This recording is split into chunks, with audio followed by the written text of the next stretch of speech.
আচ্ছা, বেকার ভাতা নিয়ে দেখলাম যে তুমি একটা পোস্ট করেছো যে বেকার হুম ভাতার ফর্ম কোথায় পাওয়া যায়।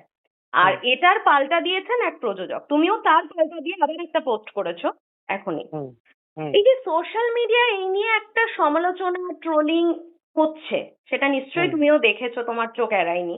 এই হুম হুম। বিষয়টাকে তুমি কিভাবে নিচ্ছ? না ইগনোর আমি করবো দেখুন তো বলবো না, কারণ তুমি তো এর মানে উত্তর দিয়েছো, ইগনোর না করতে আমি বলবো আমি না। আমি আমি স্যারকে, প্রযোজক স্যারকে আমি খুবই রেসপেক্ট করি। হুম। এবং ওই স্যার আমাকে, ওনার সঙ্গে কাজও করেছি, আমি ব্যোমকেশ করেছিলাম এক সময়।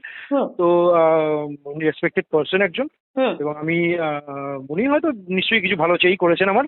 এবং হুম। আমিও ওনাকে থ্যাংক ইউ জানিয়েছি প্রমোশন করার জন্য আমার ওইটা। এবং ওটা তো আমি একা নই, আমিও একটা পার্ট হুম। ব্যাংকুয়েটের।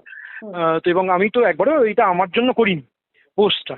এই হুম। পোস্টটা করেছে আমার পরিষ্কার, পোস্টের মধ্যে লেখাই আছে যে হুম। চিরসরকার প্রচুর মেম্বার তো বেকার হয়ে গেল, তো হুম। তারা জানতে চাইছে। আচ্ছা। আমি আচ্ছা। এটা পরিষ্কার, এটা ভালো করে এখন তো কেউ হুম। পড়ে না, এটাই তো হুম। মুশকিল না। হুম। মানে হুম। সবাই, মানে আমি পাবলিকের কথা হুম। বলছি, এটা হুম। সোশ্যাল হুম। মিডিয়ায় যারা হুম। কমেন্ট করছে তারা তো কেউ হুম। না পড়েই হুম। কমেন্ট করে দেয়।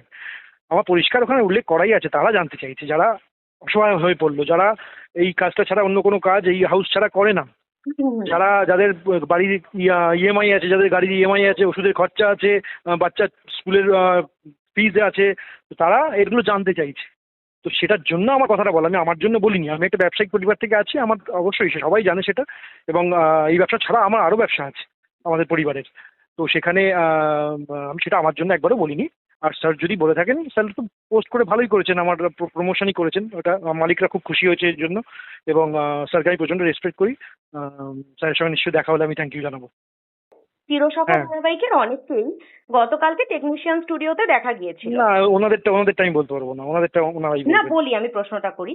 হ্যাঁ হ্যাঁ। তারা প্রত্যেকেই বলেছেন যে ফোরাম যা সিদ্ধান্ত নেবে সেটাই, বা হুম। সবাই মিলে যে যৌথভাবে সিদ্ধান্ত নেওয়া হচ্ছে সেটাকেই তারা সমর্থন করছেন। তোমার উত্তরটা কি এক্ষেত্রে? তা আমিও সমর্থন করছি। আর ফোরামের অবশ্যই এই যে ঘটনাটা ঘটেছে, হ্যাঁ। মর্মান্তিক ঘটনা একটা।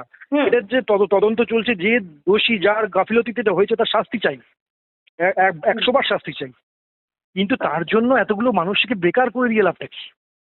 আচ্ছা, মানে তুমি তদন্ত যেটা বলতে চাইছো যে ম্যাজিক মোমেন্টস মানে যদি চলতো সেই অবস্থায়ও, মানে যদি কাজটাকে চালিয়ে নিয়ে যাওয়া যেত, তাহলে প্রতিবাদ অন্যভাবে হ্যাঁ, যদি করা যেত, এটা বলতে একদম চাইছো? একদম একদম বড় বড় সবাই সিনিয়ররা রয়েছেন, গার্জিয়ান, তারা একটা পথ ঠিক বের করেই নিতেন যদি চল, এটা মাথায় আসতো তাদের। একটু একটু সংবেদনশীল হয়ে ভাবলে ভালো হতো। এতগুলো গরিব মানুষ, এতগুলো লোক যারা প্রচণ্ডই, সবাই তো আর প্রচুর টাকা ইনকাম করেন না, নানা রকম স্কেল আছে। তো তারা অসহায় হয়ে পড়লো একদম। এবং পয়লা বৈশাখের আগে তার মধ্যে। এবং সব মিলিয়ে যেটা হয় আর কি, আমি চাইছিলাম যে, আমি কেন, সবাই চাইছি আমাদের এখানে যে তদন্ত চলুক, যে দোষী, যার যার গাফিলতিতে হয়েছে সে শাস্তি পাক। তদন্ত 100 বার আস্থা আছে পুলিশের উপর আমাদের। হ্যাঁ। কিন্তু কিন্তু কাজটা চলে গিয়ে বেকার হয়ে গেল সবাই, এটাই কষ্ট। আচ্ছা। আচ্ছা বিভান, তোমাকে তো বেঙ্গল টপার সিরিয়ালেও দেখা গেছে একসময়, এবং এত ট্যালেন্টেড একজন কোথায় তুমি, কোথায়? বেঙ্গল টপার সিরিয়ালেও তোমাকে একসময় হ্যাঁ দেখা হ্যাঁ গেছে, এবং হ্যাঁ এত হ্যাঁ হ্যাঁ। ট্যালেন্টেড একজন আচ্ছা, নিঃসন্দেহে সেটা নিয়ে কিছু বলার নেই, অন্য হাউসেও তুমি দিব্যি সুযোগ পেয়ে যাবে। তারপরেও না, যারা আমি তো অন্য হাউসেই কাজ করতাম। আমি তো এই হ্যাঁ। হাউসে ফার্স্ট কাজ করছি। হ্যাঁ। হ্যাঁ। হ্যাঁ। আমি তো এই এবং হাউসে ফার্স্ট কাজ করছি। আমি তো কখনো এখানে কাজ করি না, কারোর সঙ্গে আমার সেরকম আলাপও নেই। এই হাউসের আমি আমি আগের অভিজ্ঞতা তোমার ক্ষেত্রে কিরকম বিভান? ভালো?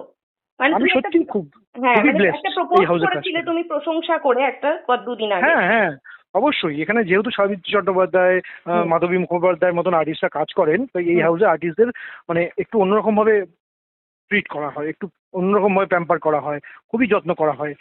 এবং খুবই সেফ। যেহেতু তাদের বয়স হয়েছে, তাদেরকে প্রোটেক্ট করতে হয়, অনেক রকম ব্যাপার থাকে, যেরকম সেরকম ভাবে করলে চলবে না। তাই জন্যই আমি লিখেছিলাম। এটা আমি এসে অবাক হয়ে গেছিলাম দেখে, এত সুন্দর এক হাউস, এত সুন্দর সব ব্যবস্থাপনা। আচ্ছা। ঠিক আছে। কিন্তু তুমি তো যে সেই পোস্টটা করছো সেটাও করে তুমি ট্রোল হয়েছিল, মানে এই হ্যাঁ বিষয়টা তোমার হ্যাঁ। কাছে, তুমি যে ওই পোস্টটা করেছিলে প্রশংসা হুম করে, হুম হুম। তারপরেও তুমি ট্রোল হয়েছো বা লোকে হ্যাঁ, পাঁচটা, হয়েছি। হ্যাঁ, মানে এই বিষয়টাকে তুমি কিভাবে দেখলে? আমি এইগুলো পাত্তাই দিই না, এইসব ব্যাপারে আমি ভাবিই না, আমি দেখিও না কিছু। হুম। বাট প্রযোজক স্যার যিনি করেছেন সেটা, হুম। আমি রেসপেক্টেড পার্সন উনি, ওই জন্য আমি ওনাকে থ্যাংক ইউ জানিয়েছি। বাকি আর কারোকে আমি অতটা কে কি লিখছে আমি অত দেখিও না। আচ্ছা। আচ্ছা বিভান, এই লীনা গঙ্গোপাধ্যায়ের প্রোডাকশন হাউসের প্রশংসা করে পোস্ট, তারপর এই যে বেকার ভাতা নিয়ে চিরশাখা বন্ধ হয়ে যাওয়ার একটা পোস্ট, এগুলো যে করছো, এবং গতকাল যে একটা সিদ্ধান্ত হয়েছে যে হুম হুম এই এদের সাথে জড়িত থাকলে বা এদের সাথে যুক্ত যারা, তারা কোথাও কাজ পাবে না বা ইত্যাদি হুম ইত্যাদি, হুম তুমি নিশ্চয়ই জানো হুম যা সিদ্ধান্ত হুম হুম হয়েছে। হুম হুম। সেই জায়গায় দাঁড়িয়ে তোমার কোথাও মনে হচ্ছে না যে আমি আর কাজ পাবো না, বা আমাকে সবাই একটু তাহলে বাঁকা ভাবুন, চোখে দেখবে? তাহলে ভাবুন তো, এটা তো মনে হবে সেটা স্বাভাবিক। এবং তারপরেও আমি এইগুলো করছি, এটা বলছি, তার হুম। মানে কতটা ডেসপারেট হয়ে বলছি ভাবুন। আচ্ছা। তার মানে আমি এটা জেনেও আমি কথাটা বলছি, আমি জানি যে আমাকে হয়তো হতে পারে এরকম, হুম। তাও বলছি। আমি তো নিজের পিছন বাঁচিয়ে চলে যেতেই পারতাম অন্য অন্য কোনো হাউসে। হুম, এটাই আমার বলার, এই জন্য প্রশ্নটা আমার করলাম। হুম। দু তিন দিন আগে আমি অফারও পেয়েছিলাম একটা, আচ্ছা। ঠিক আছে? কিন্তু আচ্ছা। আমি আমি এই মুহূর্তে এই লোকগুলোর পাশ ছেড়ে যেতে চাইছি না, যারা এই নিডি, যারা যারা কর্মহারা হলো। আচ্ছা। আচ্ছা। আচ্ছা, আমার শেষ প্রশ্ন, রানা সরকার যে প্রযোজকের কথা নিয়ে বলা হচ্ছে, এবং যেহেতু তুমিও বলছো যে রেসপেক্টেড পার্সন তোমার কাছে, তুমি তার হুম সাথে হুম। কাজ করেওছো, সেই হ্যাঁ হ্যাঁ, প্রযোজক যদি তোমাকে আবার নতুন কোনো প্রজেক্টে ডাকে আজকের পরেও, কি করবে? বিমান সাড়া দেবে? নিশ্চয়ই করবো, কেন করবো? আমি তো প্রফেশনাল আর্টিস্ট, কেন করবো না? আমি আচ্ছা। সৌভাগ্য হবে আমার সেটা। আচ্ছা, তুমি এই বিষয়টাকে মানে কমপ্লিট হিসেবে দেখছো? আমরা তো এক একটা বিষয় একদম এক এক একদম রকম একদম, দেখি। রানা খুব ভালো মানুষ, রানা খুব ভালো মানুষ।